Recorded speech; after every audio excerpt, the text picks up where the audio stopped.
Gagawa tayong masarap na almusal. Gawa sa tinapay. Ayan, pinutol natin, biniak. Lagyan natin ng palaman. Cheese, ayan, lagyan natin dito.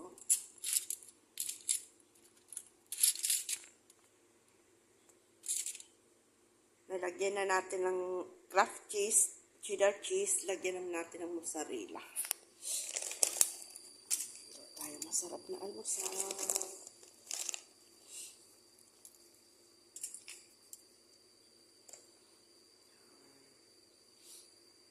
Yan, ilagay natin tong konting kamatis kasi sayang nito. Tapang natin. Healthy yan. Tapos lagyan naman natin olive oil.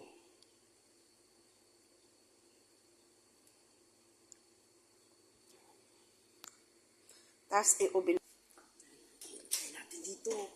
Mainit na yan. Few minutes lang. Masarap tayong almusal.